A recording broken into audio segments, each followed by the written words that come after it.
they're forceful warriors, but they're not really people you'd want to spend a Saturday night with, probably. No, I think they might have had a few anger issues as well. I mean, it's just a few.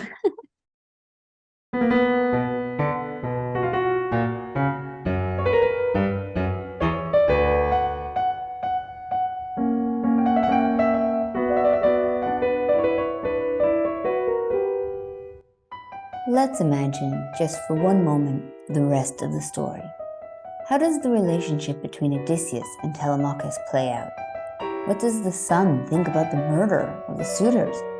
And why exactly has this story of the Trojan Cycle captivated its listeners and readers throughout the millennia to this very day? Hello, my name is Anya Leonard, founder and director of Classical Wisdom. You are listening to Classical Wisdom Speaks, a podcast dedicated to bringing ancient wisdom to modern minds. Today's podcast is with TAD CRAWFORD, founder and publisher of Allworth Press, as well as author of A Floating Life, a novel, The Secret Life of Money, and most recently, On Wine Dark Seas, a novel of Odysseus and his fatherless son, Telemachus, of which we'll speak about today. But before we begin, a quick reminder to check out classicalwisdom.com to sign up for our free newsletter or become a member. Now, is this the sequel to the Odyssey? You decide. Well, thank you, Tad, so much for joining me today. I'm really looking forward to talking about your book, which is a very sort of the mythological fiction, which is kind of a cool new genre, I think, that's become popular of late. Yeah, thank you, Anya. I'm delighted to be here and have an opportunity to speak about the book. Yeah, now it's very interesting because your background, your previous books were all financial. So that's not normally the most common jump from finance to myth, though I do know a few other people who might enjoy that route. But what made you kind of make that shift? So actually, most of my nonfiction books are just very practical books to help artists, writers, and other creative people succeed in their careers. I have a background as an attorney, and I used that to create those books, and I had taught at the School of Visual Arts. But you're referring specifically to The Secret Life of Money. And The Secret Life of Money and On Wine Dark Seas have one thing in common, which is they're both steeped in mythology and take what you might call a Jungian point of view, so that they look for archetypes. And in The Secret Life of Money, they use folk tales from around the world to try to understand in a deeper sense what money symbolizes to us as opposed to its usefulness.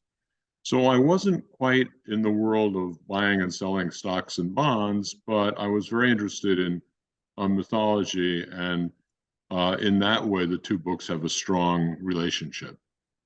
Oh, that's very interesting. Yeah, I mean, we actually have a members article going out this week about the value of money, and it is interesting because I think a lot of people kind of take for granted that it's something that automatically has use, when really it's a sort of an agreed upon exchange.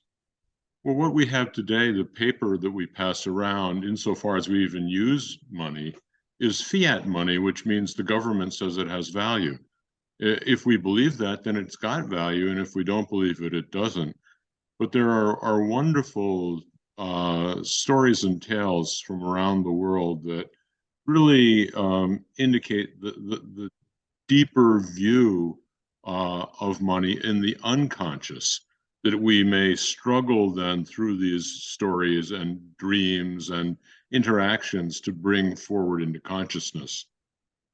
Wow, that's really fascinating. Well, I was just telling you, I live down here in Argentina, and this is one of the very unique places in the world where everything is done with cash, and the cash has no value because they have one of the largest inflations in the world. So it's kind Oh of my a gosh. strange place. They've got like 200% inflation most of the time. It's absolutely insane. Nobody uses cards. Like everything is paper. I'm in New York State in the United States, and here I very rarely use cash.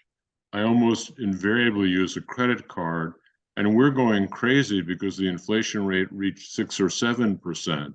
So the Federal Reserve is raising the interest rate, and business still seems to be booming, so they're going to raise it higher and try and get the inflation under control.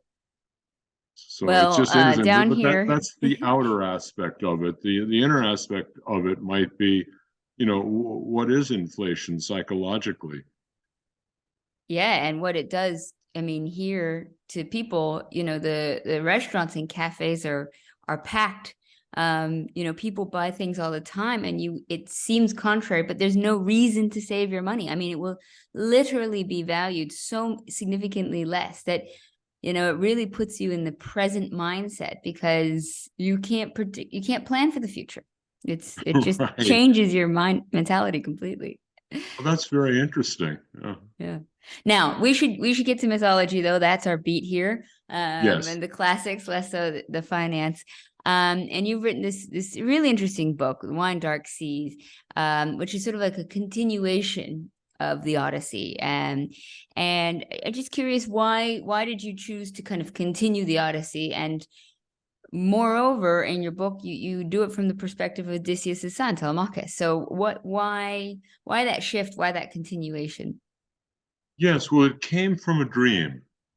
And in the dream, my father was a Greek youth, and he was wounded in the ankle. And I carried him down into the underworld. And as I carried him, he became lighter and lighter.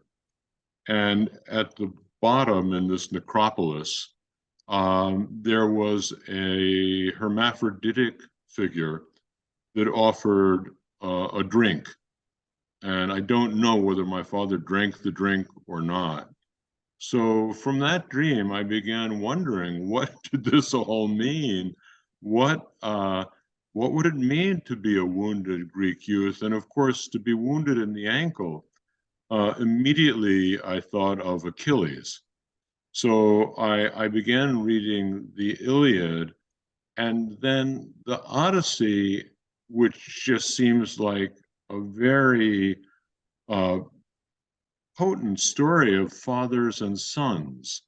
There's not just Telemachus and his father Odysseus, but there's Odysseus and his father Laertes. And it's 3 generations. And I just kind of went further and further and further into this. Yeah, it's I mean, it is a very potent tale, and I want to kind of get more into the reasons why it has endured a bit further. But for continuing the story itself, why change the shift from the father to the son? Was there something you thought Telemachus could bring that Odysseus couldn't to the story? Yes, I think that Odysseus' story is fairly well known, at least on an outer level.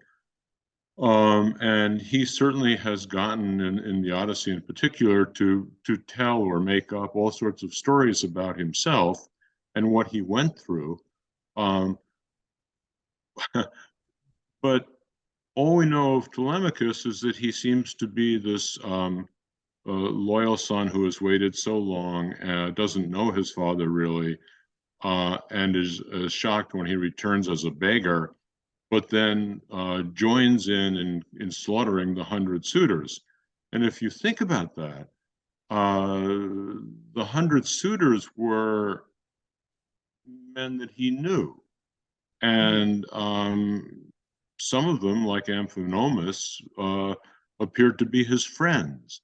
So to kill them all, that seemed like something that might make one doubt. And then Odysseus tells him to take the 12 maidservants who've been the mistresses of the suitors and slay them. But instead of slaying them with, let's say, a sword, which might be a quick death, he hangs them by a sea rope, bound one to the other. So you feel like he's trying to work something out in himself about his relationship to his father, and the fear that his father will think Telemachus has been too close to the suitors. For example, Telemachus tries to string the bow, to shoot the arrow through the 12 axe heads and axe head handles. And then that would have made him, if he had won, he would have been the suitor who won Penelope. But he's not a suitor, or is he a suitor?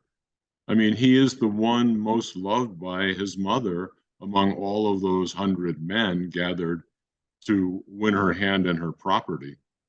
Yeah, I mean, it's interesting because I think that's a concept that for modern readers don't realize, that the Bronze Age queens were kingmakers. So, you know, in some ways, it doesn't have to be anything more than if he wins Penelope, then he can become king. Well, Graves makes an interesting argument. He argues that throughout the Odyssey, there is the theme of the 13th month. That in in the lunar year, there are 13 months, and in the 13th month, the king must die and be succeeded by his son. And the refusal to do this is a kind of violation of natural law. So there are a number of 12s. There are 12 women that Telemachus hangs. And there are 12 men who go with Odysseus into the cave of Polyphemus, the man-devouring monster and son of Poseidon. There are a lot of interesting questions about kingship and succession. And there's also an argument in the book between Penelope and Odysseus about, she says she'll go home to her father Icarius. And Odysseus says, if you go home to him, you'll go home with nothing. And she says, no, I'll take everything. What you have is my dowry. So, and she also has a very strong voice in the book. She, for example, does not like the idea that he's going to go on the journey basically prophesied by Tiresias when Odysseus claims to have gone into the underworld. And that was that he would have to find a land where men had never seen the sea and never eaten salt. And there he would have to offer sacrifices to Poseidon to calm Poseidon, who has been against him and made his voyage home so difficult. And of course, one of the related things to that is that Athena, who is his guardian goddess, had also been quite angry with Odysseus, and she has also made his journey home very difficult. So it's a complicated kind of coming together there. But I think the voice of Telemachus adds a certain almost uncertainty that Telemachus wants to become 20 years without a father. He was a baby when Palamedes dropped him in front of Odysseus's plow, and Odysseus, who was feigning insanity, stopped plowing, which showed he was not crazy, and then became part of the peace embassy to Troy, and then having gone on the peace embassy, had no choice but to join the other suitors of Helen, which he had been, who had agreed to protect her if anyone sort of absconded with her. But that was really meant to deal with the suitors in Greece. It wasn't meant to deal with the Trojans. So maybe I could just read a brief passage to bring Telemachus's voice into the podcast. So this is the very first chapter of the book, and he tells his story to the bard Phemius, who was present. He was forced to stay and sing for the suitors, and then was present when they were killed by Odysseus, Telemachus, Eumaeus, and Phoedius. Phemius, I have lived my life enduring a hatred and odium that few men suffer. On this stony and barren island to which my father returned from the embraces of divine women, and the underworld itself, I have since manhood known nothing but the evil eye, the muttered calumny, and the sullen obedience that slaves might offer in fear of the overseer's fists. Innumerable times I wished I had followed you on the boundless oceans of the world. I might have traveled to Egypt, where Menelaus himself spent 7 years as a merchant on his long return with Helen from Troy. But I would no more abandon Ithaca than leave a child whom I love. My famed father, godlike Odysseus, cared little for the odium he and I would suffer for slaying my mother's suitors. He considered those men to be like his enemies at Troy and slew them without even exulting in their deaths. And it goes on from there. So that's the voice of someone who, in some fundamental way, is at odds with his father. First of all, he doesn't know his father. Second of all, he hasn't been at war 10 years the way Odysseus was, and he hasn't been on the oceans of the world for another 10 years or been with Calypso and Circe. So, he's a young man hoping for who all of his life has hoped for the return of his father. It's not what he expected. Yes, and it's interesting because there have been different depictions of Odysseus, after the war, and I mean, probably one of the more popular, famous ones is in Xerxes by Madeline Miller, where he kind of has the PTSD and everything. But I'd love to know, kind of, you really have captured the tone and the sound of the epics. So how did you sort of research for this book? What sources did you draw on to get there? There was an enormous amount of research that went into this. It included reading a lot of things about antiquity. So reading, so in antiquity, there was the Trojan Cycle. And the Trojan Cycle has the Iliad and Odyssey in it, but there were 6 other poems. And they generally think that those other poems came after the Iliad and Odyssey, but although some analysts think they came before. And it appears that these poems were sung, that bards went and recited them, so that there was just a large body of myth. And it begins with the marriage of Peleus, the father of Achilles, to Thetis, who is a sea goddess. And at that wedding, which is attended by the 3 goddesses, Hera, Aphrodite, and Athena, someone throws a golden apple of discord into the wedding, and it says, "To the fairest." And it then falls to Paris. The 3 goddesses find him near Troy on Ida, and they let him be the judge of who is the fairest. And he was abandoned by his parents, left to die because of a prophecy about something terrible happening. And unfortunately for Troy, he was taken in by a kindly shepherd and raised to be able to render the judgment, which was that Aphrodite was the fairest.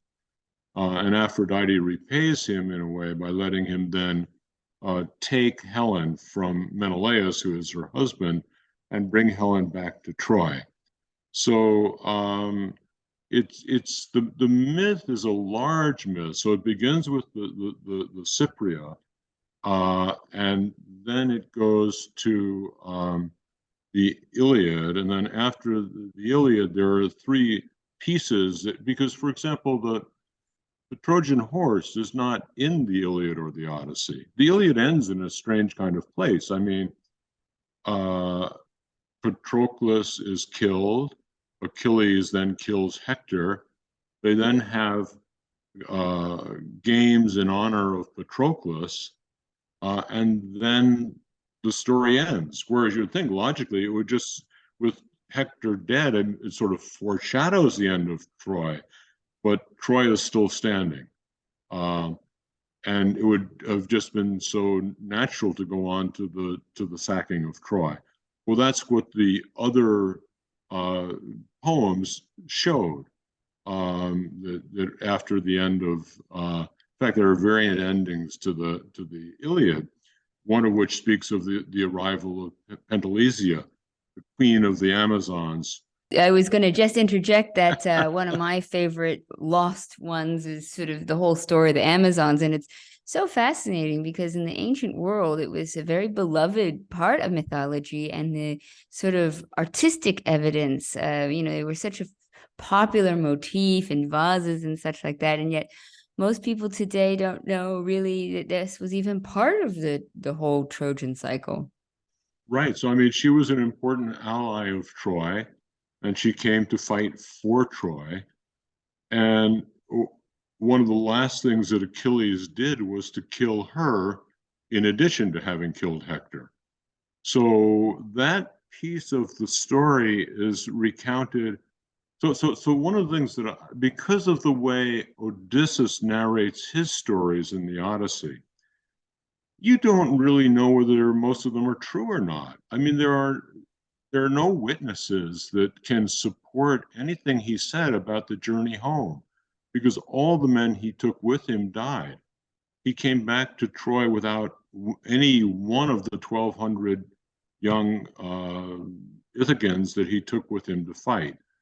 So if it's something about what happened at Troy, there might be other witnesses to it, such as the battle for the armor of Achilles after Achilles' death, and how he and Aias came to blows over it because of Agamemnon. But other than that, he makes up fantastical tales. Sometimes he calls himself a Cretan, from the Isle of Crete, and then tells a story. So in my book, one of the things is he tells a story about being from Crete and going to search for his wife Penelope, who is absconded with by, he thinks, pirates or raiders, and ultimately finding her in the city of Troy.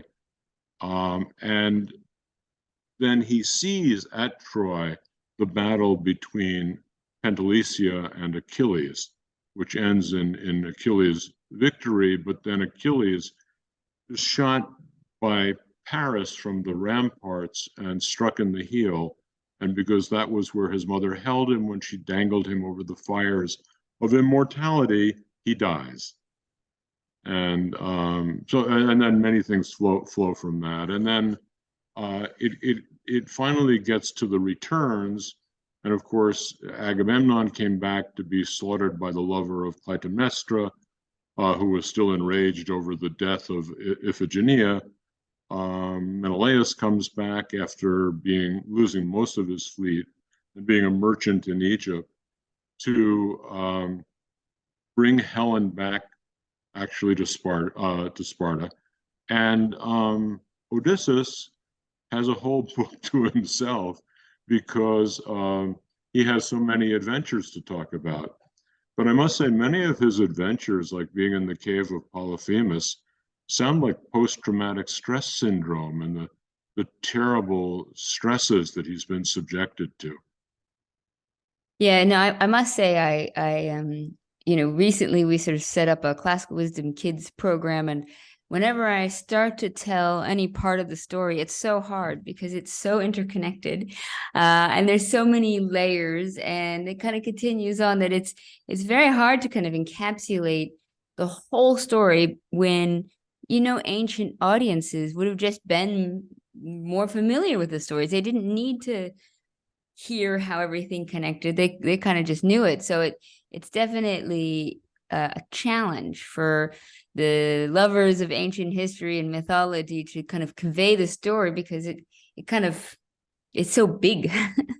Oh yeah, it's very large, and they would have known it. They would have heard it sung to them, and in all of the parts of it, which fit very neatly together. I mean, there are a few oddities, like did Neoptolemus kill Astyanax, the son of Hector, as it says in one of the poems, or did Odysseus do it, as it says in a different one? But more or less, it all fits together pretty well. And there's an essay that accompanies the novel, and in the essay, I argue that only the Telegony, which is the last of the poems and written apparently most recently, seems to me not to be part of the tradition that the Iliad and Odyssey were created from. And the telegony tells the story of Telegonus, the son of Circe and Odysseus, who comes looking for his father, whom he has never known, and kills him with a spear tipped with the barb of a stingray, which was supposed to be fatal.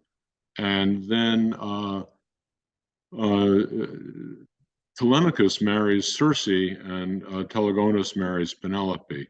And I just say that this is like very improbable and doesn't make any sense. So, insofar as Tiresias made certain predictions about what Odysseus had to do once he got back to Ithaca, I tried to follow those in the book and treat Telegonus more almost metaphorically, that he's part of the story, but more in a dream than in reality. Interesting. Yeah, I mean, it is something always worthwhile to remember that these myths were very open to interpretation and adding on to, and that there's different versions even within the ancient world, and so it's kind of a natural process to kind of continue that tradition. Yes, yeah, definitely. Now, I'd love to get back to the suitors again, because I think this is a very it's a departure point in a way between modern audiences and ancient audiences, in that for us the slaying of the suitors is pretty brutal, and especially the handmaidens. It's one of those moments in the book for again modern readers that we go with Odysseus the whole time. We're championing him. I mean, even if he's kind of lying here and there, and even if he's still kind of like a likable rascal, but then this slaughter is it kind of leaves a bad taste in your mouth, to be truth be told, from my perspective at least. But I mean, in the ancient world, would that just not have been the case? Was it a very like thumos? It was very righteous anger. It was justified. Do you think that they would have thought it was too extreme? And if not, I feel like in your book, you kind of show that as something that they're grappling with. So was that a change you made, or do you think that was sort of based on any knowledge? I think that the ancient warrior culture, honor was incredibly important in a way that we kind of can't fathom today. And it was really in a way honor that led to the action of the Iliad, because Agamemnon takes Briseis, who was a war prize of Achilles, and he won't fight without, if because his honor has been impugned by taking away a war prize. So honor was such an important thing. And here we have a vaguely similar situation in that these 100 suitors have come. They've feasted for 3 years on what belongs to Odysseus. They've pursued his wife while he, in fact, is still alive. And they didn't go to Troy. They're probably too young to have gone to Troy, many of them, but nonetheless, he comes back a hardened warrior who has seen terrible things, uh, and he's not having any of it.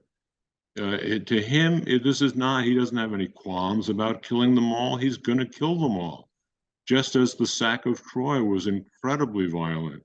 All the Trojan men and all the Trojan boys were killed, and the women were taken into slavery. So, in sometimes when the Greeks sacked a city, they would take everybody into slavery, but not Troy.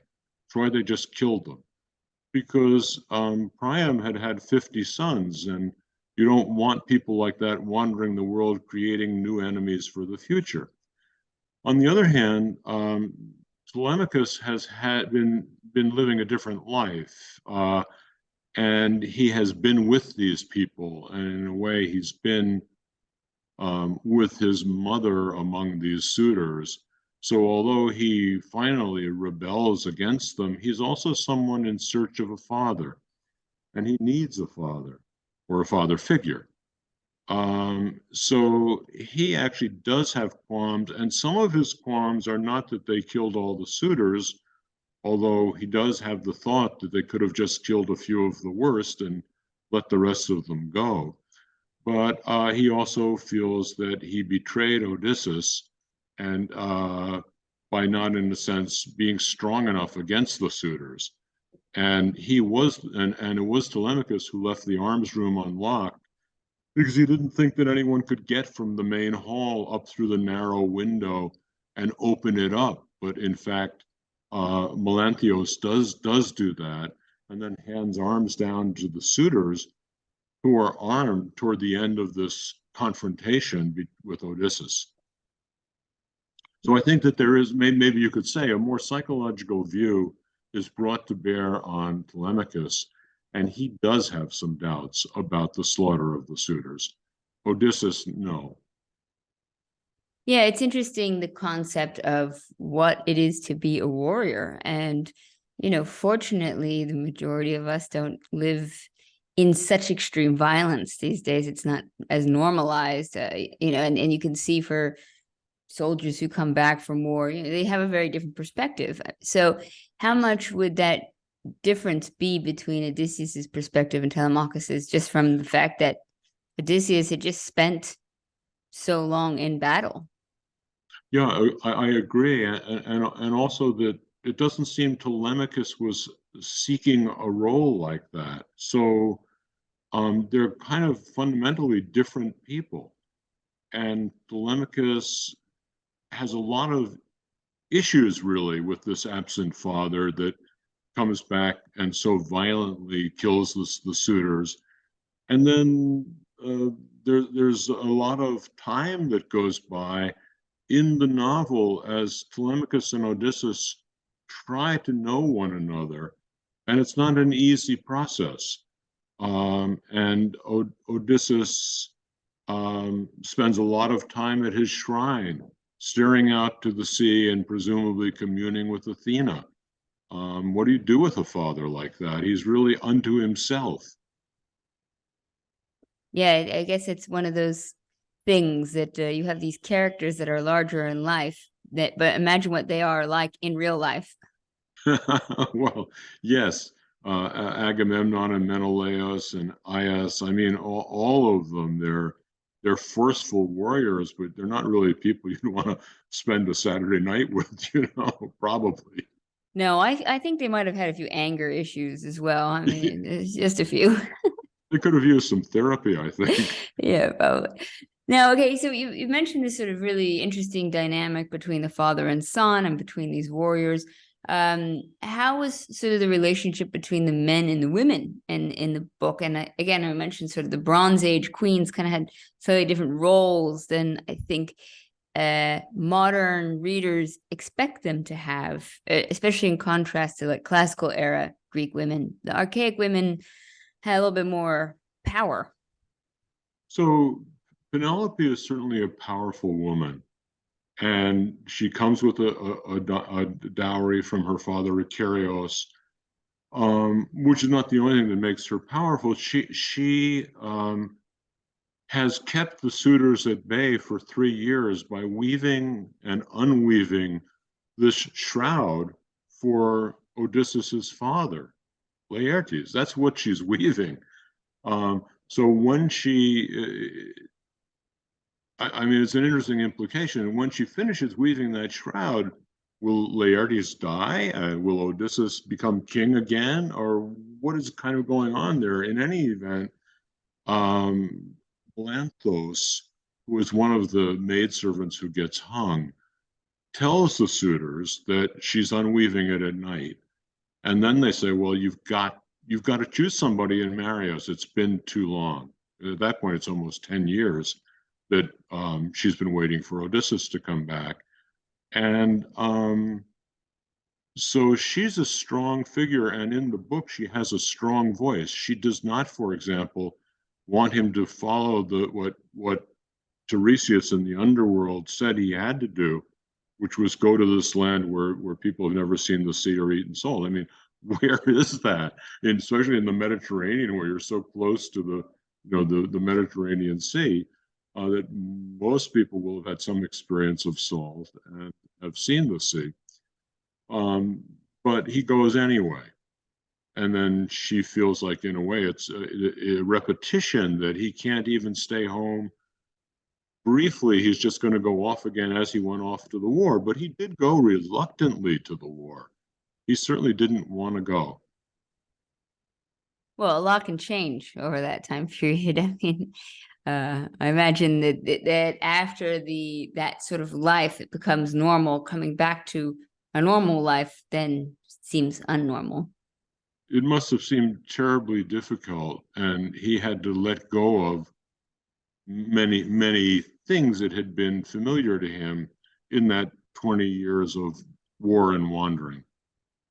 Now, I'd love to get into why the Trojan cycle still captures the imagination today. Like, what makes this myth so important to us? Is it just that it's so old and it's been referenced over and over again? Has it shaped our cultural views, or has it endured because it kind of contains something really essential to the human condition? I think it does contain something essential to the human condition, and I would describe it as having archetypes within its various relationships. And there are many different archetypes. One of the archetypes that's important to my novel is the father-son archetype and how that plays out. But then there's also the archetype of the warrior leaving his home and going away to war. And will he come back or not? And then in the larger sense, the gods are always meddling in what's going on in the Iliad and the Odyssey. They just can't keep their hands out of it. And they are all archetypal figures. And if you have, for example, Athena, Hera, and Aphrodite, you have three different archetypes. Athena is the warrior goddess, protectress of heroes.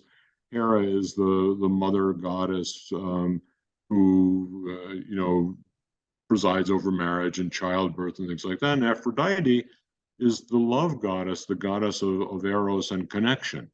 So those are different archetypes. Zeus is the sort of what you might call the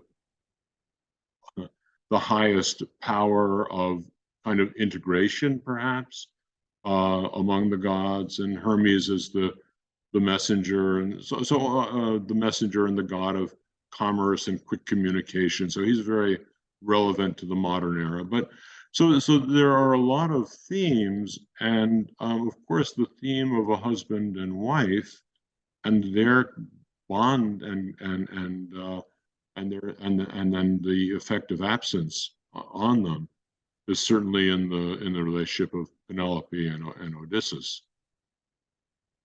Well, I think it's very well said. And I think, I might add the ideas of homecoming and nostos and, Yes. the desire to go home, even if you don't have one, or you don't even know when you get there, it will be like home, but there's that just draw for a place to belong, I guess, Well, I think I think there's a question whether the word nostos has in it the roots of nostalgia.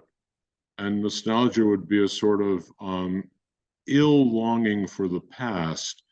And the way Odysseus kind of seems to manufacture stories, it's like, well, we sort of believe him. We believe he went to the underworld. We believe he tried to embrace his mother Anticlea 3 times in the underworld, although her name means anti-key. But it's not... it's not a sort of clear factual thing. Let's put it that way. Well, Ted, thank you so much for being so generous with your time. I think it's a really interesting book you've put together, and I think for people who love the myths and the Odyssey and the Iliad, they're going to really enjoy the continuation of the story. Oh, great! May I show the cover? Yes, of course.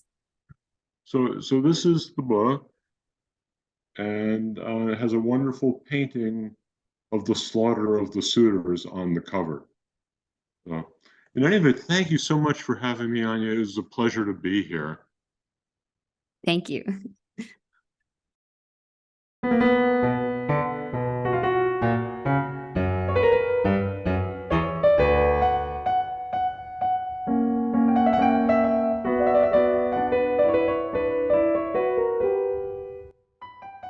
Thank you for listening to Classical Wisdom Speaks, a podcast dedicated to bringing ancient wisdom to modern minds.